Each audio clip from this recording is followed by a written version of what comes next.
Hi traders, നമ്മൾ ഫയേഴ്സിൻ്റെ സ്ക്രീനറിനെ കുറിച്ചൊരു detailed ആയിട്ടുള്ള വീഡിയോ ഓൾറെഡി ചെയ്തിട്ടുള്ളതാണ്. ഇപ്പോൾ ഫയേഴ്സ് ഒരു പുതിയ കാര്യം ഇൻട്രൊഡ്യൂസ് ചെയ്തിട്ടുണ്ട്. FIA സ്ക്രീനേഴ്സ്, അതായത് ഫയേഴ്സ് ഇൻ്റലിജൻറ്റ് അസിസ്റ്റൻറ്റ്.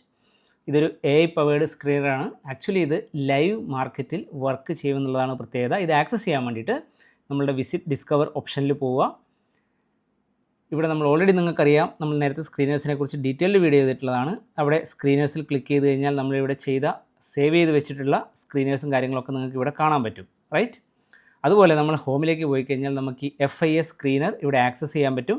ഇത് ട്രൈ ചെയ്ത് നോക്കാം. ഇവിടെ എഴുതിയിട്ടുണ്ട് ask me anything about price, volume and OA, that is open interest, volume, price. ഈ 3 കാര്യങ്ങളെക്കുറിച്ച് നമ്മൾ എന്ത് ക്വയറി കൊടുത്താലും അത് ലൈവ് മാർക്കറ്റിലെ ഡാറ്റ യൂസ് ചെയ്ത് നമുക്ക് ആൻസേഴ്സ് തരുമെന്നുള്ളതാണ് ഇതിൻ്റെ ഏറ്റവും വലിയ പ്രത്യേകത. ഇത് ഫ്രീ ആയിട്ടുള്ളൊരു ടൂളാണ് ഫയേഴ്സ് യൂസേഴ്സിന്. ഒരു എക്സാമ്പിളിന് വേണ്ടി ഞാൻ നോർമലി ട്രേഡിംഗ് വ്യൂവിൽ യൂസ് ചെയ്യുന്നൊരു സ്ക്രീനർ ഉണ്ട്. അതിവിടെ ഒന്ന് ടൈപ്പ് ചെയ്ത് നോക്കാം.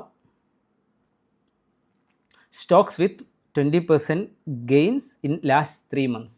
ഓക്കെ, ഇത് എങ്ങനെയാണ് ഇതിൻ്റെ ആൻസർ കിട്ടുന്നത് നമുക്ക് നോക്കാം.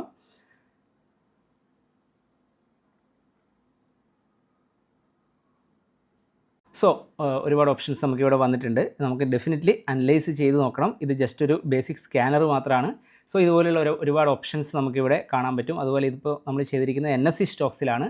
അതല്ല, നിങ്ങൾക്ക് ഫ്യൂച്ചേഴ്സാണ് വേണ്ടത്, അല്ലെങ്കിൽ BSE ആണ് വേണ്ടത്, എല്ലാം ഒന്നിച്ച് വേണം, ഓപ്ഷൻസ് ആണ് വേണ്ടത് എന്നുള്ള രീതിയിൽ ഏത് രീതിയിൽ വേണമെങ്കിലും ഇത് നമുക്ക് ഇവിടെ ക്ലിയർ ചെയ്യാൻ പറ്റും. അതുപോലെ തന്നെ ഈ ആൻസർ ഒരു പ്രാവശ്യം കിട്ടിക്കഴിഞ്ഞാൽ നിങ്ങൾ സാറ്റിസ്ഫൈഡ് ആണെന്നുണ്ടെങ്കിൽ ഈ സ്ക്രീനർ നമുക്ക് സേവ് ചെയ്യാൻ പറ്റും. ഇവിടെ സേവ് സ്ക്രീനർ കൊടുത്തു കഴിഞ്ഞാൽ നമുക്കതിനൊരു നെയിം ജസ്റ്റ് കൊടുത്താൽ, ജസ്റ്റ് ഒരു എക്സാമ്പിളിന് വേണ്ടി കൊടുക്കുന്നതാണ്, ഒരു നെയിം കൊടുത്തു കഴിഞ്ഞാൽ അത് അതുപോലെ സേവ്ഡ് ആയിട്ടുണ്ടാവും. അത് ആക്സസ് ചെയ്യാൻ നമ്മളുടെ സ്ക്രീനറിലേക്ക് പോവുക. ഈ സ്ക്രീനർ എന്ന് പറയുന്നത് നേരത്തെ ഇതിനെക്കുറിച്ച് ഡീറ്റെയിൽ ആയിട്ടുള്ള വീഡിയോ ഞാൻ ചെയ്തിട്ടുള്ളതാണ്. ആ വീഡിയോ ഞാനിവിടെ ലിങ്ക് ചെയ്യാം, കാണാത്തവർക്ക് കാണാം. സോ ഇവിടെ നമ്മൾ ഓൾറെഡി എല്ലാ സേവ്ഡ് സ്ക്രീനേഴ്സ് ഇവിടെയുണ്ട്. അതിൻ്റെ കൂടെ ഈ വ്യൂ ഓൾ എന്നുള്ള ഓപ്ഷൻ കൊടുത്തു കഴിഞ്ഞാൽ നമ്മളിപ്പോൾ സേവ് ചെയ്ത സ്ക്രീനർ നമുക്കിവിടെ കാണാൻ പറ്റും. സോ നെക്സ്റ്റ് ടൈം ഇത് യൂസ് ചെയ്യാൻ വേണ്ടി ജസ്റ്റ് ഒന്ന് ക്ലിക്ക് ചെയ്താൽ മാത്രം മതി. സോ ഇതിൻ്റെ പോസിബിലിറ്റീസ് അൺലിമിറ്റഡ് ആണ്. ഇതുവരെ ഫയേഴ്സിൽ അക്കൗണ്ട് ഇല്ലാത്തവരാണെങ്കിൽ ഡെഫിനറ്റ്ലി ഒരു അക്കൗണ്ട് ഓപ്പൺ ചെയ്യുക. നമുക്കിത് ട്രൈ ചെയ്ത് നോക്കാം.